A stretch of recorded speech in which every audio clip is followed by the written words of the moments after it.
Hello, America. It's JOC here with your daily dose of headline updates, where we break down the biggest stories shaking up the political landscape. And wow, do we have some major developments to dive into today? Coming up, we're talking about President Biden putting pen to paper on a game-changing Social Security bill that's about to boost benefits for millions of public servants across America. We'll break down exactly what this means for teachers, firefighters, and other government workers. Then, we've got the latest on a potential breakthrough in the Middle East, as Hamas reportedly gives the green light to an Israeli hostage exchange list. Plus, Ukraine's making waves in the energy sector with a decision that's got Russia crying foul and Europe watching closely. And hold on to your hard hats. We're closing with Biden's blockbuster move to shut down Nippon Steel's massive bid for U.S. steel. It's a $15 billion deal that just got the presidential axe, and you won't believe the fallout. Stick around. We've got all this and more right here on Ranting Politics Headline Updates.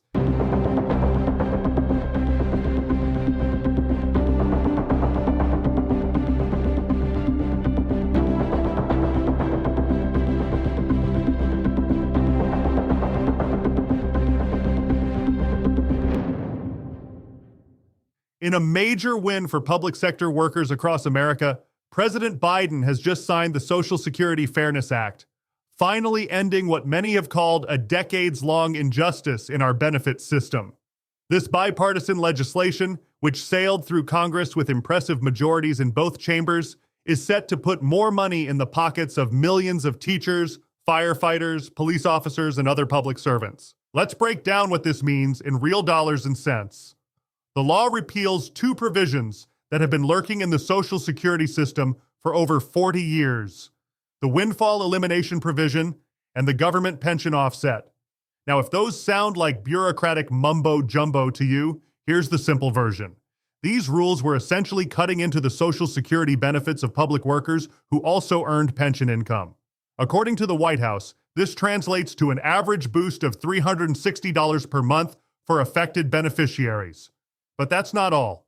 More than 2.5 million Americans are also getting a lump sum payment to make up for benefits they should have received in 2024. As Biden put it, this is a big deal for middle-class households. The numbers really tell the story here. Before this change, about 2 million Social Security beneficiaries were getting hit by the windfall elimination provision, while another 750,000 were affected by the government pension offset. We're talking about a massive reform that's been in the making for 4 decades. And here's something worth noting. This wasn't just a Democratic push. The bill passed with a 76-vote bipartisan majority in the Senate, led by Democrat Sherrod Brown and Republican Susan Collins.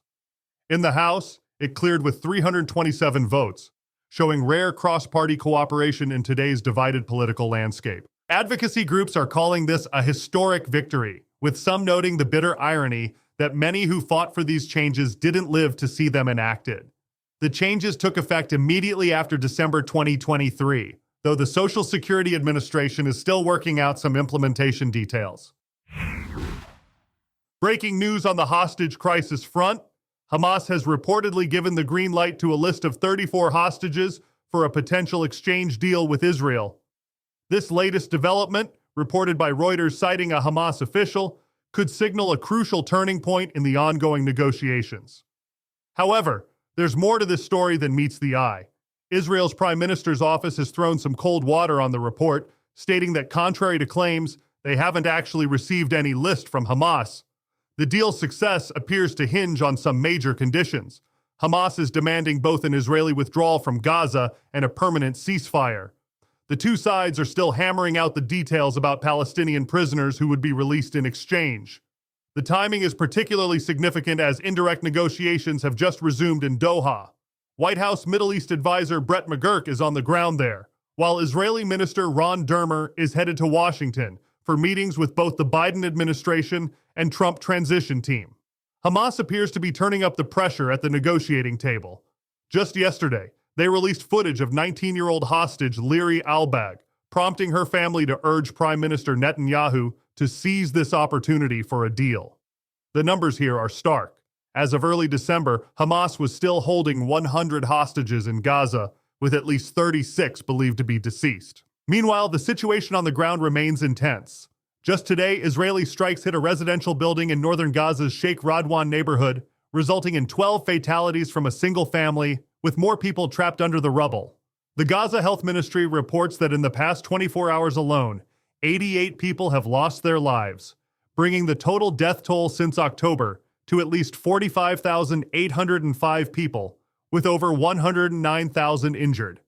This potential hostage deal could represent the most significant breakthrough since the conflict began following Hamas's October 7th attack, which claimed more than 1,200 Israeli lives and saw 250 people taken hostage.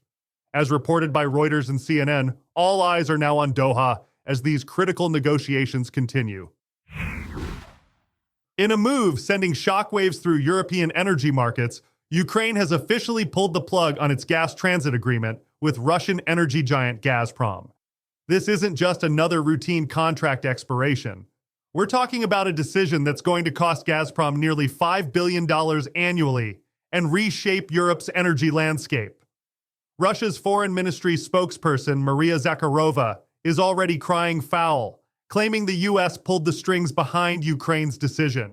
She's warning that cutting off what she calls competitive and environmentally friendly Russian energy will hit European economies and citizens right where it hurts. But here's the kicker. Ukraine's energy minister German Galushenko is calling this a historic moment, declaring that Russia's losing markets and facing serious financial pain. Now, before anyone starts panicking about Europe freezing in the dark, the European Union's got this covered. They've been preparing for this scenario for over a year through their REPower EU initiative. The continent's been diversifying its energy supplies and ramping up clean energy since Russia's invasion in 2022. While some Eastern European countries are feeling the squeeze, particularly Moldova's breakaway region of Transnistria, experts say Europe's had plenty of time to adapt. The numbers tell an interesting story here. Russia was pocketing around $6.5 billion annually from Ukrainian transit fees. That's roughly a third of their total gas earnings from Europe. Ukraine? They were only getting about $800 million a year, way less than they should have been under the original agreement, especially after Russia started cutting transit volumes back in May 2022. Looking ahead, Europe's likely to lean more heavily on LNG shipments from the US and Qatar. Ukrainian President Zelensky's already talking up increased American gas supplies, citing President-elect Trump's statements about boosting exports. This isn't just about energy. It's about geopolitics, economics, and Ukraine's vision of becoming Europe's new energy hub. As reported by Newsweek and confirmed by energy experts, this decision marks a significant shift in Europe's energy independence strategy and delivers another economic blow to Moscow's war chest. The question now isn't whether Europe can manage without Russian gas. It's how quickly they can complete their energy transition.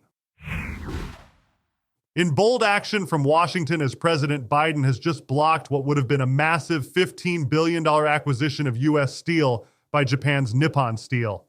This decision sends a clear message about the administration's stance on foreign ownership of critical American industries. The president didn't mince words, stating that major U.S. companies representing the bulk of American steelmaking capacity need to keep leading the fight for national interests.